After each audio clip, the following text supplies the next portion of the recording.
Well, this is kind of a momentous day. I have created my first coin-operated game.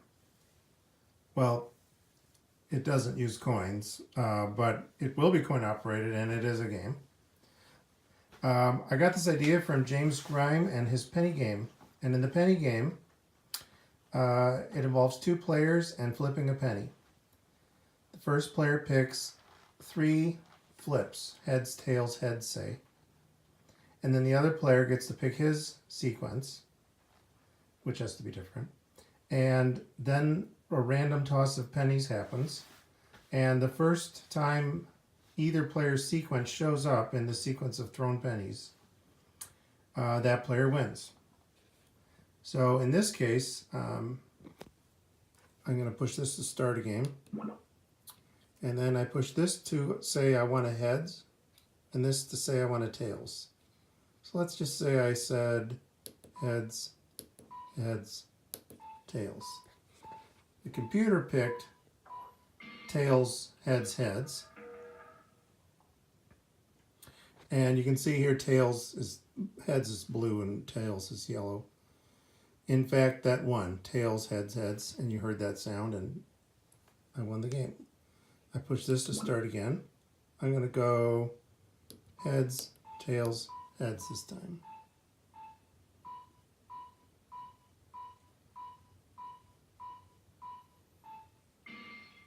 Okay. The computer picked heads, heads, tails, and that beat my heads, tails. Let's try again. Pick heads, tails, heads again. And I won that time. So it turns out, if you watch the video, that the advantage of going second and picking his sequence based on my sequence with a fairly straightforward rule gives him a huge advantage. I have only like a 12% chance of winning in, if say I did heads, heads, heads.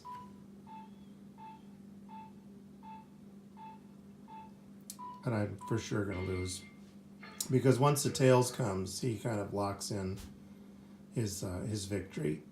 And so I have like only a 12% chance of winning that in that case, which is basically if 3 of my choice comes up immediately. Or even if I pick like a heads, tails, heads, which is the best strategy. I got lucky that time, but there's a 66% chance I'm going to lose. So I should lose every two games out of 3. This is just a Raspberry Pi running some Python with some buttons and some code that was fun to write. And I'm going to clean this up and put it in a cabinet and maybe even pay out money and take money. But just wanted to make this little checkpoint. Okay, bye.